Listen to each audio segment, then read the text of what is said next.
Welcome to the Golden Feather. Grab a pint, a plate, and pick your seats. Your hosts, Virtek and Chibi Bree, are back from their latest adventures.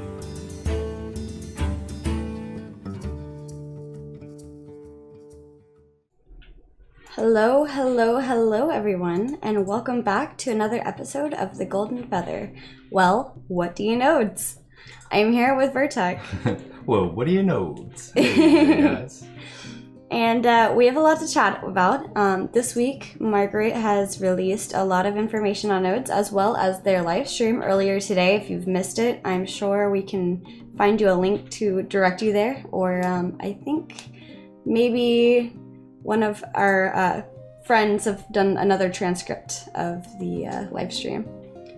So We like those transcripts.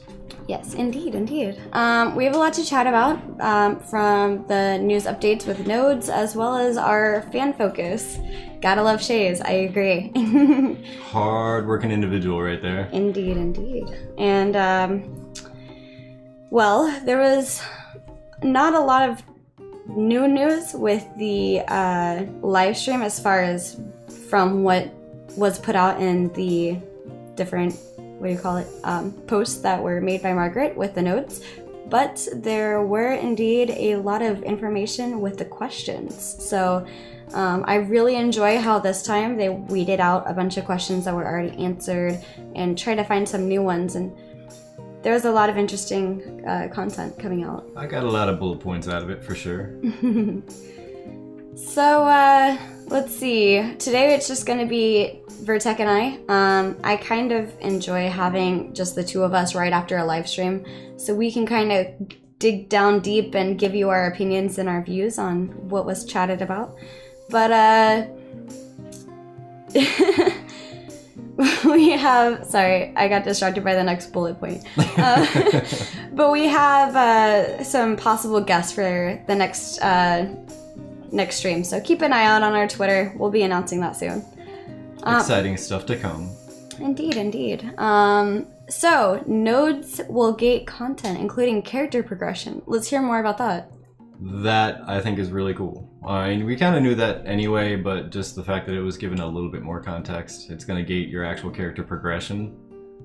I think that's really neat. Like, you have to actually get out there and go do stuff, go places, and you really want to focus on building those nodes so that you can progress your character stuff, get those augments and everything else the different nodes can bring. It's going to add more depth and more actual drive to build up the areas.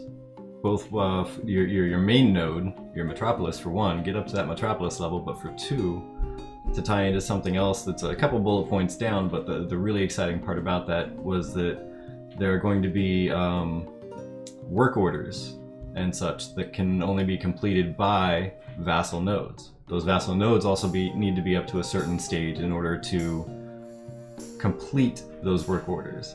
So you have a focus of not only increasing your main node and building that up, you also want to build your vassals up so that you can get as many of those done as possible. And as efficiently as possible, I suppose. You never know how that's going to build out. And not to mention, despite the fact that there are set amount of nodes and a set specific type of nodes, not every node will be the same in the same exact location on a different server.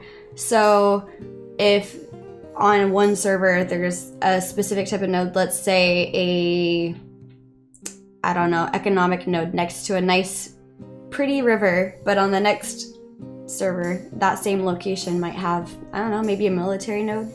Well, no, those are remaining the same. They are. The type, it's the structure of it and the design of it that's going to change. That's right. That's what's going to change. So it'll be another economic node on the other server, but the roadways may be different, the building structures where they're at may be different because of the contributing race. The style of structure may be different. So it's still going to be an economic, but everything else about it could be completely different. I misunderstood that. I thought, like, if there was a river going through it, that river would still be there. Yeah. But okay. Yeah, stuff like that, like the environment. I'm curious. That actually brings a really good point to mind. I was thinking about is how the landscape is going to alter to get that that new node upstaged, I guess. We'll use that term. When it levels up to a different node stage, how is it going to impact everything around it? Like how many of the trees are going to hang out? If it's a really heavily wooded area, are they going to keep more trees in there? Or if it's fairly sparse, are they going to keep all the trees because there aren't many to begin with? Or are they just going to level it out and turn it into paving everywhere? And not to mention, don't forget that the changes in weather definitely have an effect on the node around you. So if you are near a body of water in the winter, that will freeze over, and perhaps there will be things that open up during the summer if you can go under the water and find a new dungeon. Yeah, the weather thing, my brain keeps circling back to that because there's so much potential for interesting things to do. I mean, seasonal events that tie into all the seasons. Like, to be honest, when I jumped in on the Kickstarter into the Phoenix Initiative area and there was the description of help design an event, I was thinking along the lines of like maybe some raid events or epic battles or something like that. It's actually like holiday event or something similar to that. But in my brain, I got the idea of quests that could go from one season to the next, and you have to complete things within all of those seasons in order to move forward with, say, like a secret dungeon or something. So, but that'd be certainly interesting. Definitely. Not to mention, as nodes level up, new things will happen. New spawns of mobs and different levels of those spawns, as well as a random boss may happen because you're disrupting Mother Earth, or Mother Vera in this case. But I also enjoyed that the travel between nodes, even the competing nodes, are required to advance your character. So there was a question within the live stream asking about whether or not the quest in a node are going to keep you local or send you elsewhere. And they're saying that keeping it local would kind of ruin the advancing of like Vera and exploration, but also your character, because if you end up staying in one place, you're just kind of only there, you know.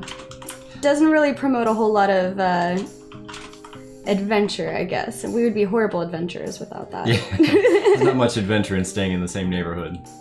I'm just gonna go kill some more rats for you. Is that okay? I mean, your bakery surely needs that, right? No, I got them all last time. All right, how about fleas? Fleas. I'll get rid of the fleas. Also, there will be relatively safe zones between the nodes, so even the low-level person can travel between them. Speaking of low-level, they also were talking about if you've already started to advance parts of the world, and saying how they didn't want it to be where we'd advanced an area and moved on for some reason, and now the initial area is kind of like a dead zone, and they're talking about wanting to stay away from that kind of a issue. Yeah, kind of on the same topic, the one thing that I don't know exactly how I feel about it.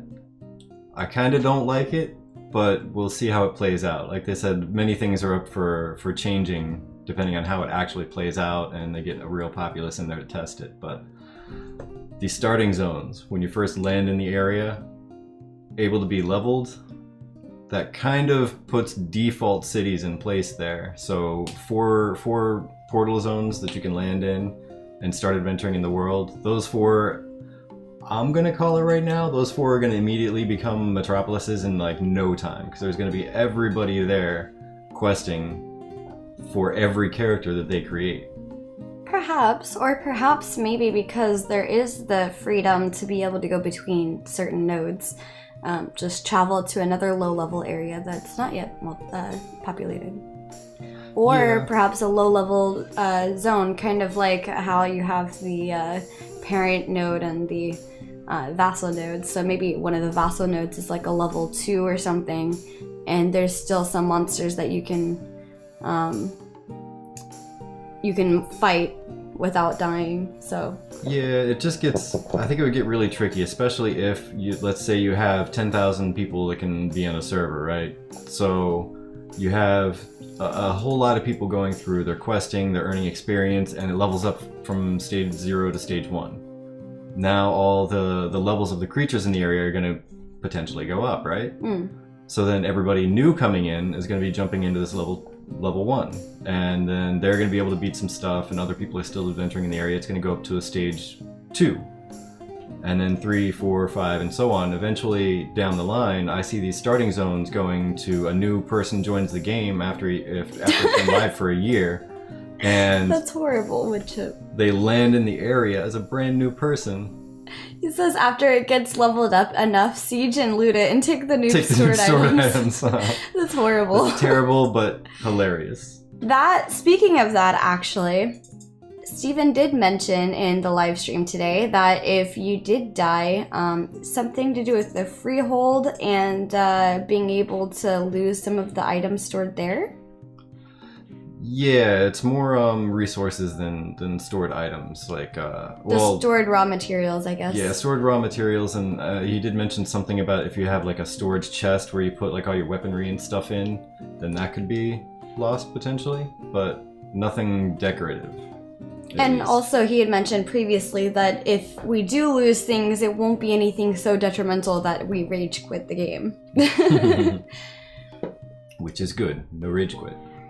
But yeah, like I was saying about the starting zone, so it'd just be kind of sad to me if somebody joins the game after a year of it being live, and they jump into a stage 6 node, and they have to wander like way out of town to do anything.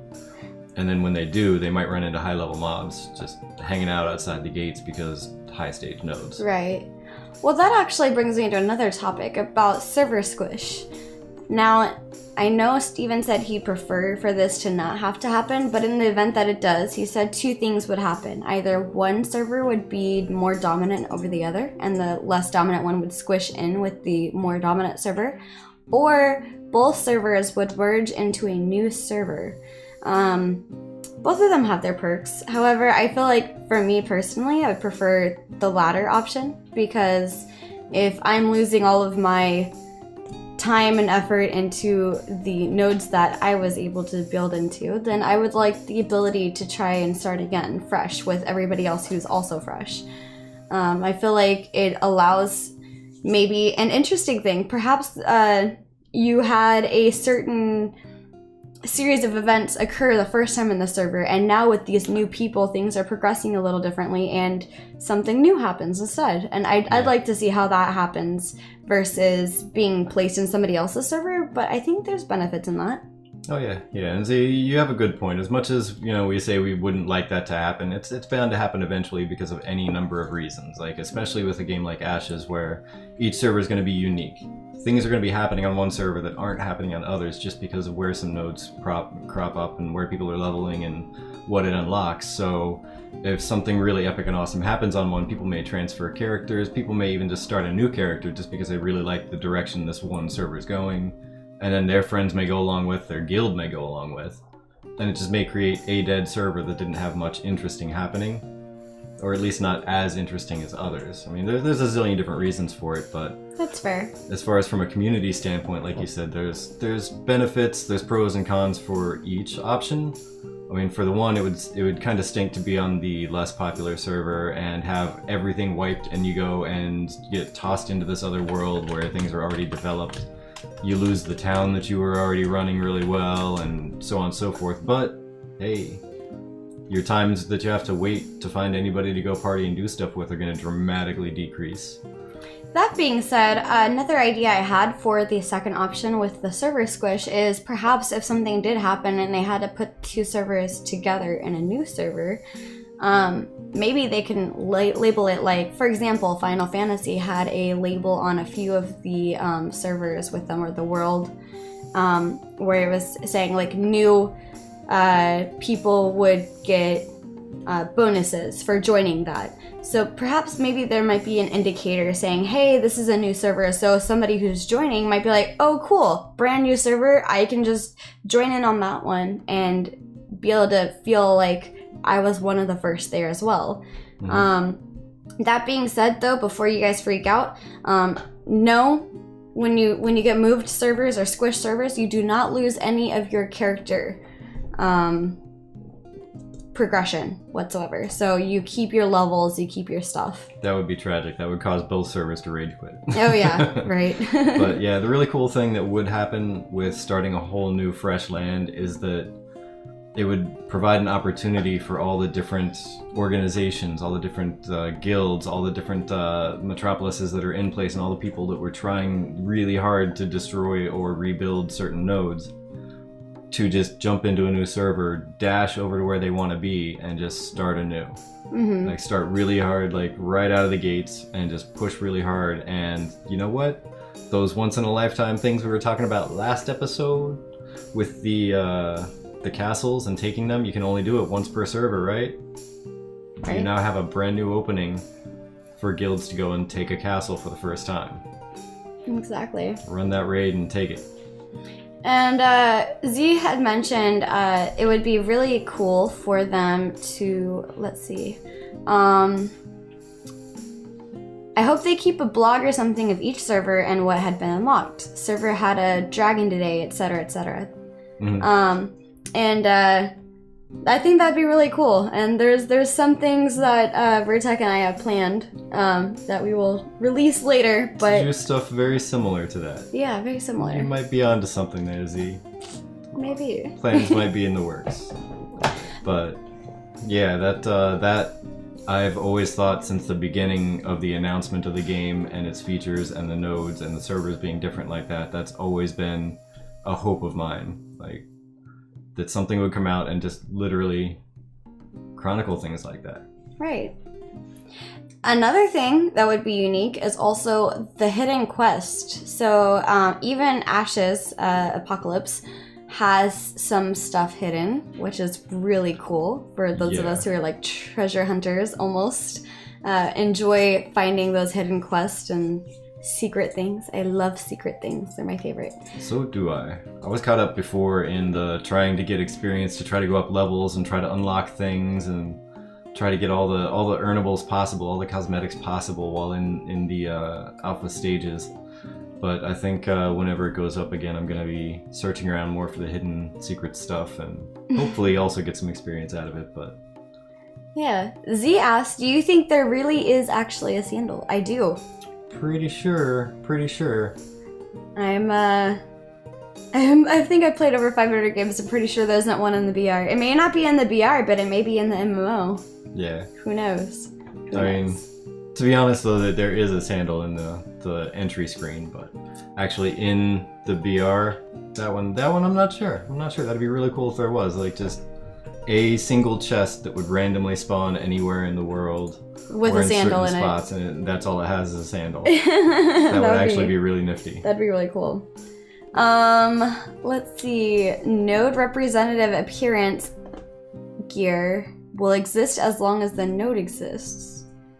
Can you tell me more on that one? Yeah, Stephen was saying that there would be potential for items of appearance, it seemed like mostly, that would represent the node, specifically the whatever citizenry you are. But if that node gets destroyed, then you no longer have access to that item because you're no longer representing. It's basically like if you were representing, say, for the sports fans out there, if for some reason you decide you'd like to support the Oakland Raiders and the Oakland Raiders just disappeared, then your jersey would no longer mean anything. So it would basically just go to the trash. But yeah, I thought that was kind of cool. Like you can go out and represent the node instead of just the guild. Like you can have, I'm assuming maybe the mayor or whatnot would be deciding like tavern appearances, city colors, city emblem, all that stuff, and you could end up rocking your. He said the guild appearance stuff. So maybe the guild barding that we get in the Kickstarter packages would also be influenced by that. Maybe. I do know that they mentioned, however, that you can be a civilian of a area and also fight against your own guild.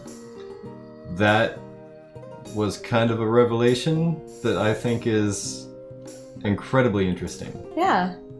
Because unless unless your guild literally says if you're going to be a member of this guild, you must be in this node, then you could potentially have citizens from all 5 nodes in one guild, and 3 or 4 of them could end up having to fight against each other. And 3 or 4 of those nodes could be fighting against each other because there could be one node under siege, people from another node helping defend, and then 2 other nodes that are attacking. And your guild could be wrapped up in all 4 of those. And then one sitting over there like Switzerland just hanging out like, hey, leave me alone, man. But I thought that was a really neat twist. That was kind of a surprise to me, to be honest. Yeah. Like for some reason I was kind of under the impression that maybe the guild itself would end up picking a citizenry. Like they would end up devoting themselves like, we are so-and-so of this node. And Perhaps maybe if, say, for example, our guild were to go into the mountains, and I don't know, I guess staying true to elven like history, I decide, no, I don't want to be in the mountains, I'm not a dwarf, so I go march off and go find a different node that's more elven-like. And perhaps I'd rather stay there. Yeah, I mean, it does open up the opportunity for people to get those racial benefits that they'd mentioned in the last stream. Where there'd be different benefits with the race of that node. That would actually end up helping out with the guild having multiple people. Like, it's not all elves in a guild, unless they demand it to be that way. Or everybody just simultaneously kind of decides. Yeah, but they get like the different storylines and the different little bits of info and everything about their race, and they want to be in their town. They don't want to be like, because some people absolutely hate elves or hate dwarves, and they don't want to be in a town that's run by that because they're bound there because of their guild. So that's really cool. I also enjoy the fact that, yes, while like say you and I could both be on different servers with the same node type, because I prefer elf, but I know you were talking about the Vec. We have completely different storylines. If say my node was ran by more elven and yours was ran by more Vec, you know, or Empyrean. Yeah, you could literally find out more about your history or your culture by being in a node that is predominantly of whatever race you chose for your character. It's pretty cool. Now, something similar to the freehold issue is that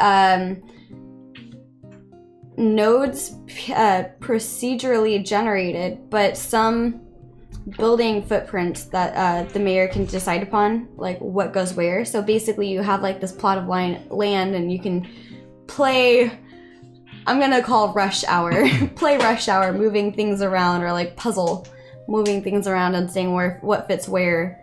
I think that'll be cool, because I think they said something similar about the freehold as well. You have a freehold and you can move things around as well. Yeah, shift it around. It's more of a game of Tetris than a game of, you have this spot right here with this that you can fit this type of building or that. It's what do you want to do with all these little square yards of your property? What do you want to fit where, and how much of it do you want? Just hopefully it's not a game of speed Tetris. That would be horrible. Let's see. I'm not seeing anything else. Is there anything else that you wanted to chat about? Oh yeah, augments. Yeah.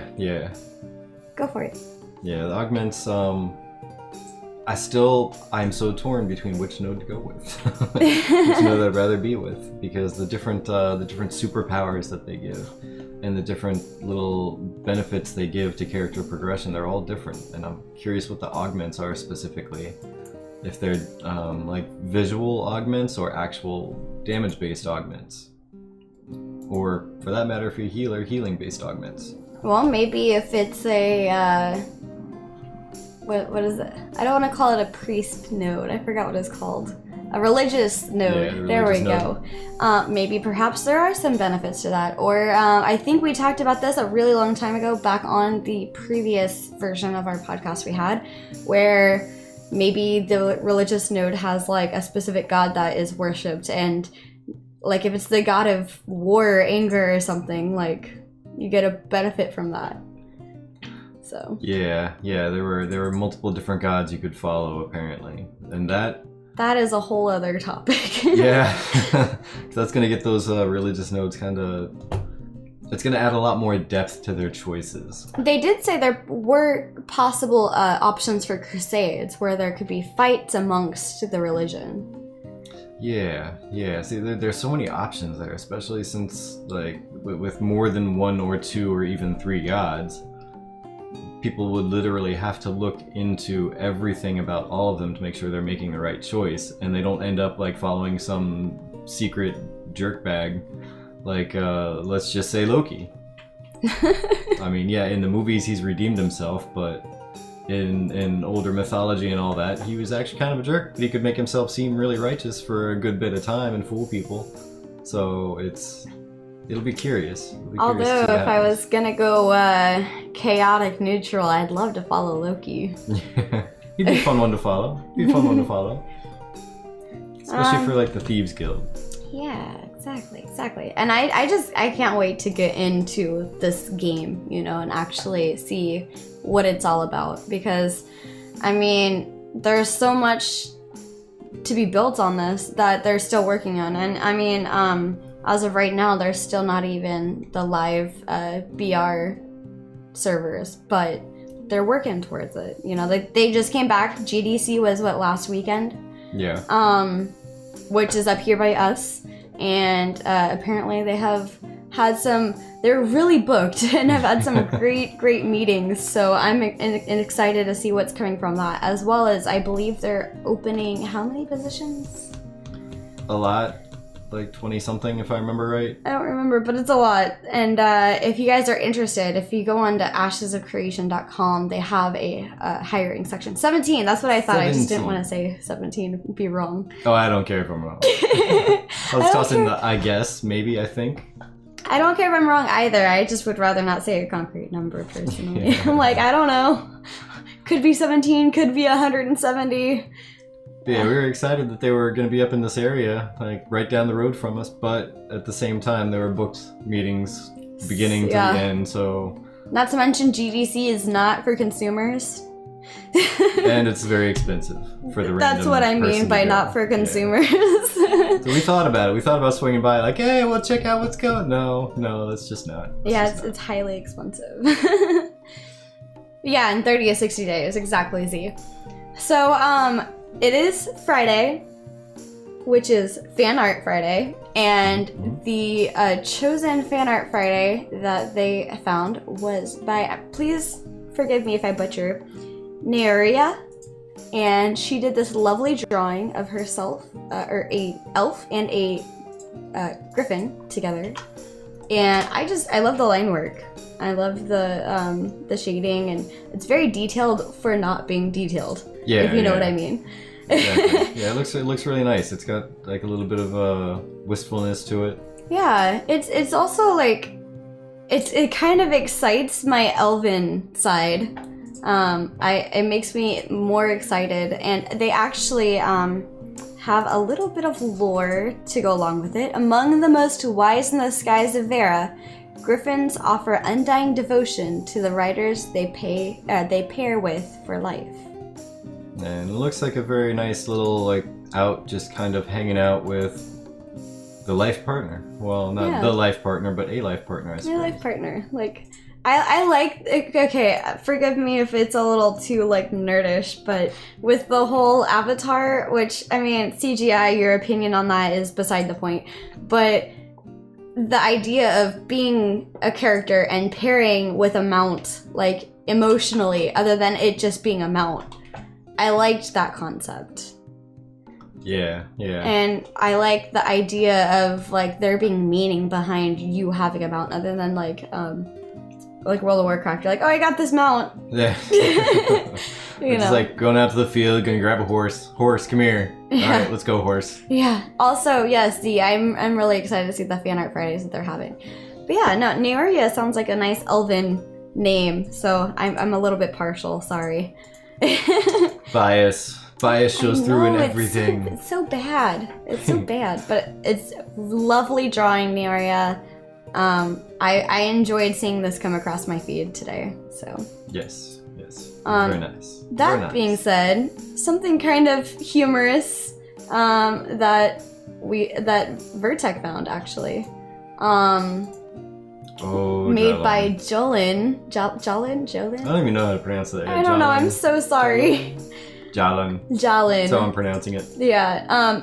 Missing Nodes Part 3. Hopefully it will be coming out soon, but I really enjoy this little milk jug missing poster. I'm almost going to be sad when Nodes 3 comes out because we're going to be missing all of the Nodes 3 memes. They're all going to go away. There'll be something else really cool to make memes about shortly. Like, I don't know, Castle Siege. When is that coming out? Sieges. Yeah. Where are they? Sieges, where art thou? I was super upset in real life when I played Life is Feudal and someone killed my horse named James. Oh no! James. Yeah, see, and I'm a little bit biased. I like the RP aspect. I enjoy a good roleplay. I love D&D. I love Pathfinder. I love a good story to make me feel more connected with my character. So having that kind of a bond with your character and with the things in the game, it's nice. It's really, really nice. Yeah, absolutely. It makes it feel really polished. Yeah, and that kind of touches on something Steven said, excuse me, when one of the questions came up about the sizing of nodes, like the different towns and whatnot, how big are they? And Steven said, hey, yeah, that's something that, we're going to leave up to mystery. Just check it out. You'll see it. And, we don't need to tell everything because some things need to stay immersive. Well, not to mention, if you think about it, let's take real life cities, San Francisco versus New York. Both of them, I would say, fairly metropolis level. Yeah. In ideas, but different sizes of There's metropolis. a few vassal nodes there. Yeah, but they're different sizes independently from each other, but they're both very bustling. They're both very, what do you call it? With a lot of people living in them. Yeah. Bustling, crowded, but you get the point. yeah. But one of the big things about them that even if you haven't been there, but you've been to a big city, it's still part of the impressiveness to walk in and not knowing like how many square feet there are and what the number of population is. You just walk in and experience it and go, wow, it's a big building. Yeah.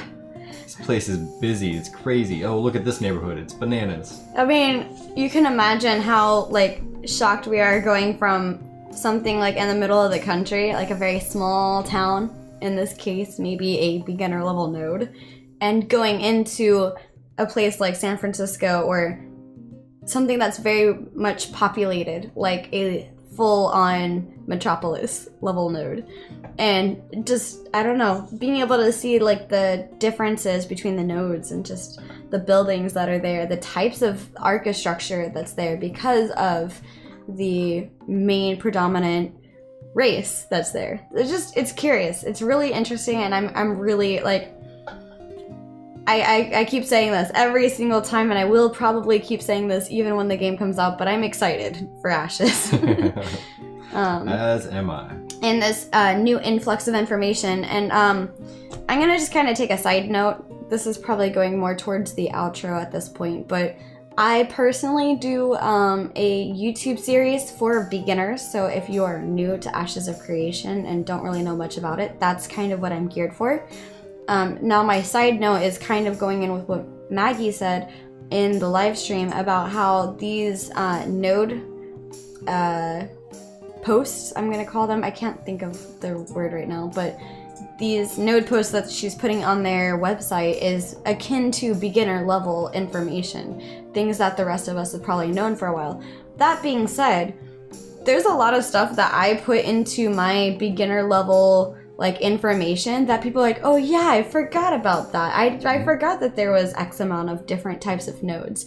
And so sometimes it's nice having that refreshment of information. And I mean, Ashes of Creation is constantly growing. It's constantly becoming more and more well known. People are hearing about it more and more. Granted, yes, right now there's a BR. Right now we're at like a stalemate technically with no content, but the content that's being put out as far as information wise is really important right now, to have easy, comprehensible beginner level stuff to kind of draw them in and allow them to kind of search around the community and see where more of the in-depth stuff is, or things like that. Like I personally draw from the Ashes of Creation wiki made by some of the mods, and there's a good amount of content creators that are working with them, including myself, to make sure everything is updated. And I enjoy that because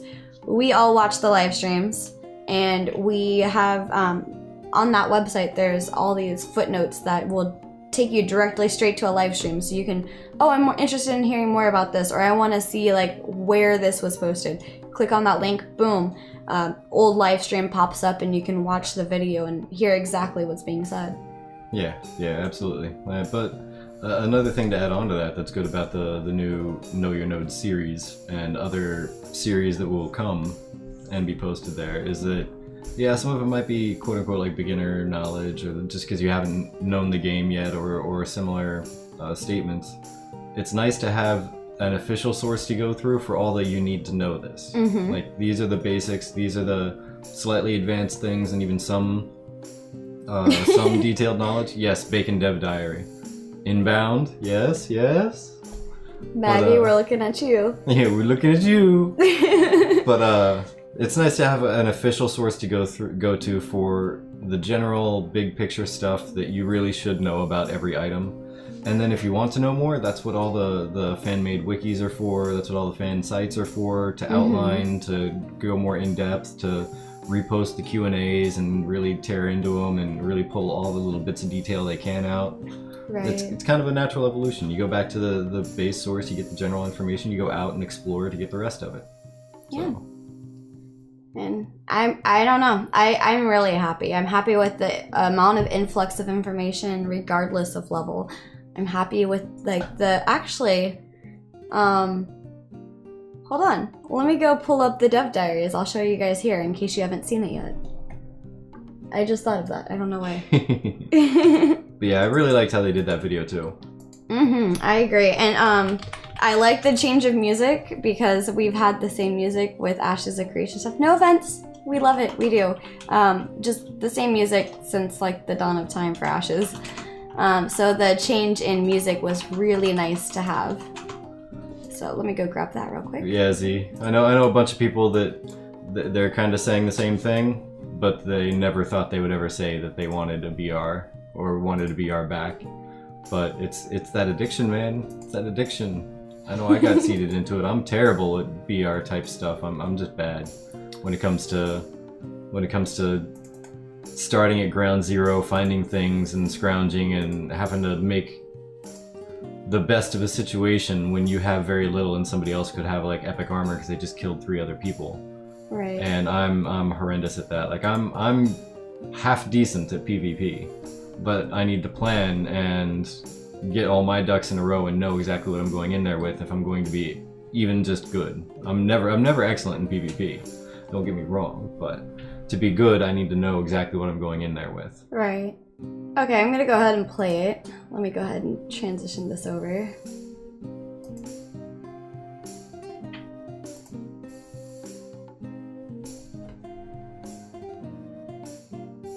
Make sure you guys can actually hear that. I think I muted, yeah, I muted desktop on just in case. Okay, here we go. My name is Tad Ehrlich, and I'm a senior environment artist here at Intrepid Studios.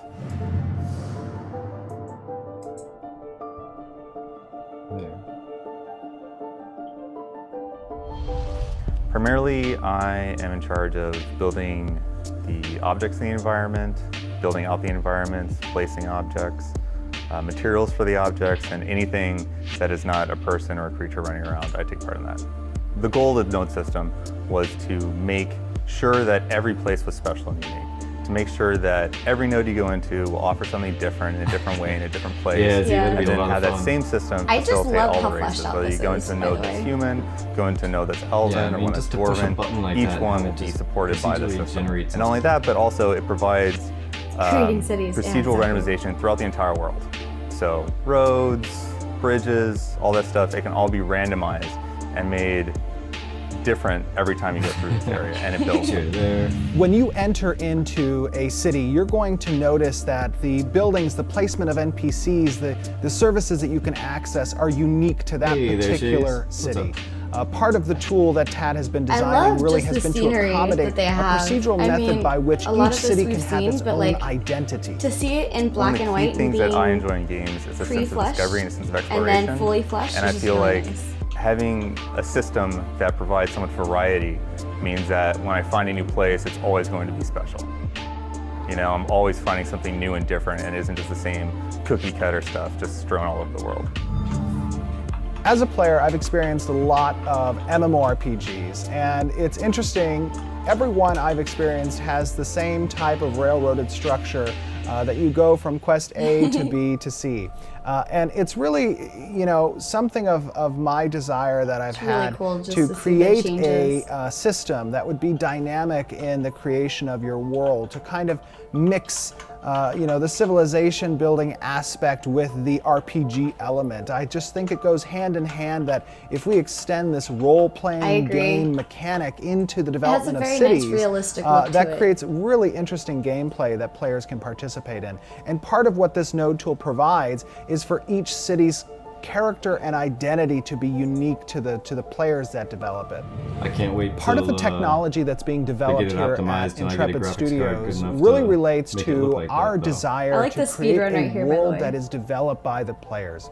And this allows you to see Run in it, real run it. time the changes that you're affecting on the world around Yeah, you, and not just I'm log into the excited to same see, static game every fully, day. This takes what the community built is doing inside and the it game. presents it in real time to the Creates players certainty. so that they can see the effect of their changes. It looks so gorgeous. And I mean, I've said We that want to make it since day special one. when a player finds a node and a node is grown and builds, that it's different from every other node in the world, so that they can claim that this node is their special place, and we know that someone on the other side of the world isn't going to have a node remotely like it. I would say the thing I like most about working at Intrepid is the fact Oh, that yeah, I was it's wondering such the same a thing, small, Z. cohesive Like, company. what is going Everyone on has with to interact with everyone else. There's far Perhaps fewer we'll find layers out to in get in the game. way of actual production. It's about making the product and getting it done and making it as good as we can. And I like the simplicity of that. And I'm excited for the dev diaries. I'll go ahead and transition out.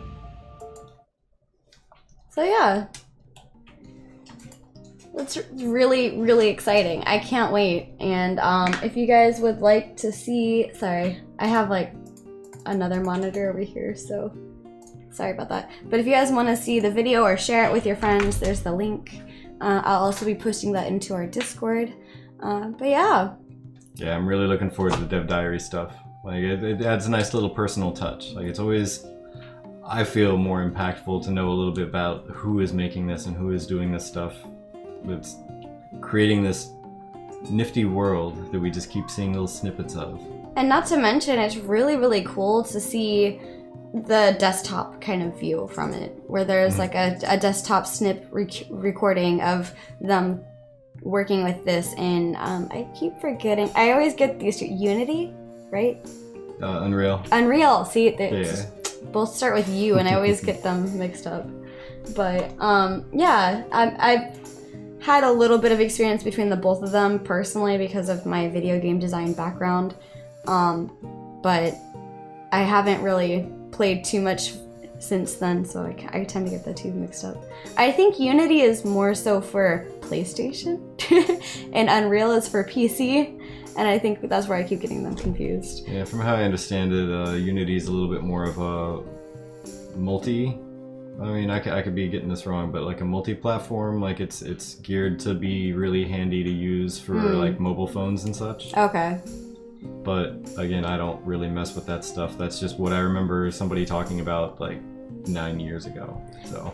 But that being said, I love the graphics. I love the way everything looks within the Unreal Engine and how it's moving. And I know when I was playing the BR, it like sometimes felt clunky, but that was also a lot of like server backend stuff that they had to fix. But then when they did fix it, it was really smooth. It was really nice. The inside, I mean, it was always amusing to find like the house within a house where if you opened a door, you found another door. Oh yeah, yeah. Definitely got video of that one. Oh yeah. but yes. It was good for EU peeps in the end. Yeah, it's good. It's good. Alrighty. Well, I think that pretty much covers everything that we had planned for this live stream. We're excited to find out more information, and if you are interested in being a guest on our future podcast, please feel free to join our Discord by typing in !Discord, and the bot will give you the link right after. He's looking at you, Shays. Just saying. But yeah, there's so much information, and we love having that conversation even when we're not streaming. So if you want to join and spark up conversation, we love theorizing, we love chatting, we enjoy all of that good stuff. But yeah, absolutely. We are here Fridays 5 p.m. PST, and try to get the videos uploaded by Monday, as long as Bree doesn't mess up things in the back end, because then Virtek has to work overtime fixing everything. Sorry about that again. It happens. But yeah, currently I'm coming back to doing my live streams throughout the week, my individual stream. I had my midterm, which I passed, so yay. Now I just gotta keep studying and getting ready for my final. But Virtek is also working on trying to come back as well. Yeah, little by little. I got some real life stuff getting in the way. Thank you. I know I'm still trying to get myself a gerb in that cybersecurity area, and studying for another certification in that. And who knows, I'm actually still debating on maybe submitting an application to Intrepid about doing that customer service gig. If it would be awesome if they had the ability to work from, because we're up in San Jose area, like San Francisco Bay Area, which is a good 8 hours north of San Diego, 9 hours north of San Diego, depends. So it'd be cool if that's something where you can stay local to where you are. Yeah, I have a feeling that'd be a lot more hands-on, like especially with the customer service situation as it is, and it's a lead position, so to be setting up how phone systems and ticketing systems and all that are gonna work, and that's fair. It's going to be a daunting project for whoever takes it on. But yeah, aside from that, looking forward to the new stuff coming out, and our fan art Friday next week. If you have a piece of art or thing that you created, whether it's art, whether it's a meme, a little poem, a ballad, I don't know, something.